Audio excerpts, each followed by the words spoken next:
मैं विवेक। और इस समय हम लोग जो है गोरखपुर में हैं और ये जो बिल्डिंग है वो सुपर स्पेशलिटी ब्लॉक की है। तो आज जो है जैसा कि हम लोग जान रहे हैं कि DMLT का एग्ज़ाम आने वाला है, तो आज हम कुछ उन्हीं क्वेश्चनों को डिस्कस करने वाले हैं जो एग्ज़ाम के लिए बेहद ही महत्वपूर्ण है। हमने इसके पहले भी जो है कई वीडियोस जो है बना रखे हैं और हमने डिस्कस किया था कि वो कौन से इम्पोर्टेंट प्रश्न हैं जो आपके एग्ज़ाम के लिए महत्वपूर्ण है। ठीक है, तो आज हम लोग पहले शुरुआत कर लेते हैं। आपका जो वाइवा में जो क्वेश्चन आने वाला है, जो वाइवा में जो क्वेश्चन पूछा जाएगा, और दूसरी चीज़ क्या क्या मतलब आपको वाइवा में करवाया जाएगा। ठीक है, तो एक जो बहुत ही सिंपल टेस्ट होता है, अगर प्रैक्टिकल की मैं बात करूं तो प्रैक्टिकल में आपको जो है एक होता है हीट प्रोटीन टेस्ट। ठीक है, कौन सा टेस्ट होता है? Heat protein test. वो इसलिए होता है कि कहीं यूरिन में कहीं प्रोटीन तो नहीं आ रहा है, मतलब जो हीट प्रोटीन टेस्ट होता है उसको आप लोग पढ़ कर जाइएगा। उसमें आपसे पूछा जाएगा कि 1+ में कौन सा कलर देगा, 2+ में कौन सा कलर देगा, 3+ में कौन सा कलर देगा और 4+ में कौन सा कलर देगा। और दूसरी बात ये पूछी जाएगी कि वो कौन सी बीमारियां हैं जिसके चलते जो है आपका यूरिन में प्रोटीन आने की समस्या होती है। मतलब ऐसी कौन सी वो बीमारियां हैं जिनके चलते यूरिन में प्रोटीन आने की समस्या हो सकती है। और साथ ही साथ में हीट प्रोटीन टेस्ट का मेथड क्या होता है, इसको आप लोग पढ़कर जाइएगा। ठीक है, और साथ ही में 1+ में कौन सा कलर देगा, 2+ में कौन सा कलर देगा, 3+ में कौन सा कलर देगा और 4+ में कौन सा कलर देगा।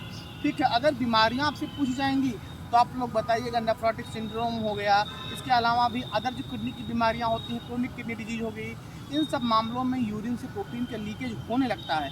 ठीक है, अगला क्वेश्चन तो हो जाएगा आपसे, आपको वाइवा में करने को भी मिलेगा, आपका हीट प्रोटीन भी मिलेगा। वाइवा में कहा जाएगा बेनेडिक्ट क्वालिटेटिव टेस्ट। ठीक है, तो प्रश्न पूछा जाएगा आपसे कि बेनेडिक्ट क्वालिटेटिव टेस्ट काहे को किया जाता है। तो बेनेडिक्ट क्वालिटेटिव टेस्ट आपका इसलिए किया जाता है कि कहीं यूरिन में शुगर तो नहीं आ रहा है। अब देखो बात मुद्दे की यह है कि यूरिन से शुगर क्यों आता है।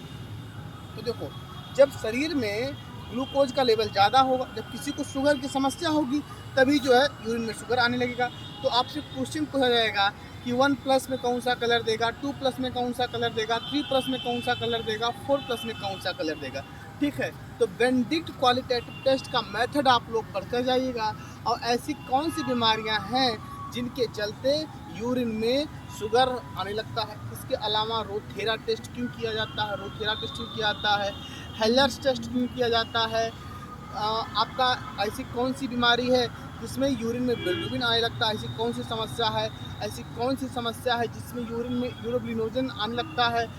साथ ही में जो है यूरिन का pH क्या होता है, यूरिन की स्पेसिफिक ग्रेविटी क्या होती है, पॉलीयूरिया मतलब यूरिन का वॉल्यूम जब बढ़ जाए, ऑलिगोयूरिया जब घट जाए, एन्यूरिया जब करीब करीब 50 ml से भी कम हो जाए, फिर अब्सेंट हो जाए। ठीक है, एन्यूरिया का मतलब होता है जब एन्यूरिया की कंडीशन तब आती है जब डायलिसिस की पेशेंट को होती है, जब पेशेंट की डायलिसिस हो रही होती है तो करीब करीब एन्यूरिया की कंडीशन होती है। ठीक है, बिल्कुल यूरिन तो आप लोग पढ़कर जाइएगा कि पॉलीयूरिया किस कंडीशन में होता है। मतलब यूरिन की जो मात्रा है वो 600 ml से 2000 ml है। ऐसे कौन से वजूहात हैं, ऐसे कौन से कारण हैं जिनके चलते जो है यूरिन 2000 ml से ज़्यादा हो जाएगा।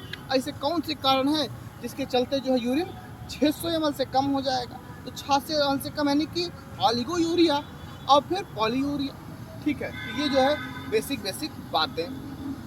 साथ ही में आपका क्वेश्चन पेपर में अगर मैं बात करूँ लिखित एग्जाम की, तो यूरिन प्रिजर्वेटिव, जैसे मान लीजिए लैब में यूरिन का सैंपल आता है, तो ऐसा कौन कौन सा माध्यम है जो है जिसके द्वारा हम लोग यूरिन को प्रिजर्व कर सकते हैं। मान लीजिए आपके पास 4 टेस्ट इकट्ठा हो गए हैं, आप तुरंत में टेस्ट को लगा सकते नहीं हैं, तो ऐसे कौन से माध्यम हैं जिसके द्वारा जो है आप यूरिन के सैंपल को तुरंत मतलब 1 आध घंटे तक रोक सकते हैं, 1 घंटे 2 घंटे तक। तो यूरिन को कैसे हम लोग संरक्षित करेंगे, कैसे प्रिजर्व करेंगे कि उसकी जो वैल्यू है वो ख़राब ना हो। ठीक है, उसमें बैक्टीरिया का लेवल कुछ भी जो भी उसमें है वो ख़राब ना हो, वैल्यू जो है करीब करीब सही बनी रहे। तो उसके लिए हम लोग कौन सा प्रिजर्वेटिव यूज करेंगे, यूरिन ख़राब ना हो, उसको आप लोग पढ़ कर जाइएगा कि यूरिन के प्रिजर्वेटिव कौन कौन से होते हैं।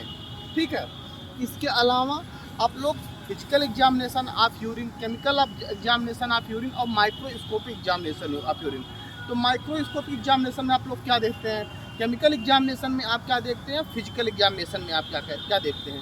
तो ये जो है बहुत ही बेसिक से आप लोग पढ़ कर जाइएगा। इसके अलावा अगर मैं हेमेटोलॉजी की बात करूँ तो HB एस्टिमेशन आप पढ़ कर जाइएगा। ESR बोले तो एरिथ्रोसाइट सेडिमेंटेशन रेट, ESR काहे को बढ़ता है, ESR काहे को घटता है, ये सब चीज़ें हो गई। उसके बाद ब्लड हो गया, बहुत ही इम्पॉर्टेंट टॉपिक है। इसके बाहर मतलब ऐसा नहीं है कि ये क्वेश्चन ना आए, ब्लड का टॉपिक ना आए तो संभव नहीं है। तो ब्लड के बारे में, अब ब्लड सेल्स के बारे में, प्लाज्मा ब्लड सेल्स हमने कई बार जाकर आप लोग उसको वीडियो में डिस्क्रिप्शन में देखिएगा, में भी चांसेज है कि आएगा आपका question WBC and types. WBC के बारे में आप लोग डिस्कस कर लीजिए, ठीक है। ये सब चीज़ें आप लोग डिस्कस कर लीजिएगा, खूब अच्छे से पढ़िएगा। और अगर मैं बात करूं आपका PCB हो गया, बोन मैरो एग्जामिनेशन काहे को किया जाता है, इसके लिए हम लोग जो है कौन सा निडल यूज करते हैं, तो हम लोग यूज करते हैं सालाज और क्लीमा निडल। बोन मैरो हम लोग कहाँ से करते हैं, अगर मैं बच्चों की बात करूँ तो अपर लिम्ब ऑफ टिबिया से करते हैं। उसके अलावा आपका जो बोन होता है स्टर्नम होता है, स्टर्नम से करते हैं। उसके बाद इलियक क्रेस्ट बैक में होता है, इलियक क्रेस्ट और इलियक स्पाइन, ठीक है। इलियक क्रेस्ट से करते हैं और इलियक स्पाइन से करते हैं। इसको आप लोग पढ़ कर जाइए, खूब बढ़िया से पढ़िएगा, ठीक है। तो ये जो बेसिक फिर मलेरिया पैरासाइट, मलेरिया के बारे में, ये जो मलेरिया है आपका उसका हाँ, फिर एक बड़ा इंपॉर्टेंट क्वेश्चन है थिक स्मीयर थिन स्मीयर। हम लोग इसको कैसे बनाते हैं, थिक स्मीयर क्यों किया जाता है और थिन स्मीयर क्यों किया जाता है, ठीक है। थिक स्मीयर क्यों किया जाता है और थिन स्मीयर क्यों किया जाता है, ठीक है।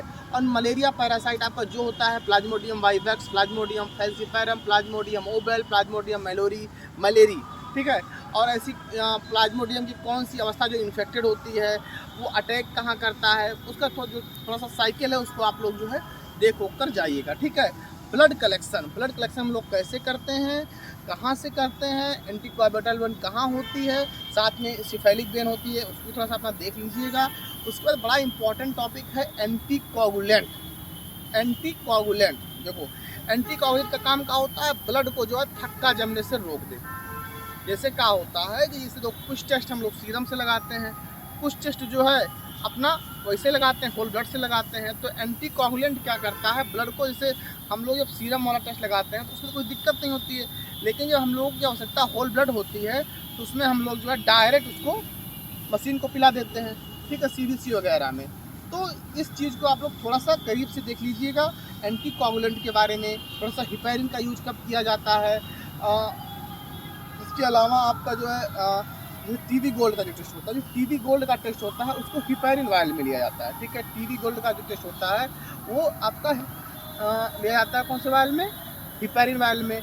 जैसे कोई मान लीजिए आपका, और अदर मैं टेस्ट की बात करूँ तो जैसे आपका ये होता है PT INR का टेस्ट होता है। PT INR का होगा तो साइट्रेट वायल में जाएगा, तो PT हो गया, CT हो गया, PT INR का टेस्ट होगा वो साइट्रेट वायल में जाएगा, ठीक है। तो आप लोग जो है एंटीकोएगुलेंट, ठीक है, जो ब्लड को थक्का जमने से रोके, उसके बारे में थोड़ा सा पढ़ लीजिएगा, ठीक है। और अगले वीडियो में हम लोग जो है और जो भी इंपॉर्टेंट क्वेश्चन है जो छूट रहे हैं उसको हम लोग डिस्कस करेंगे।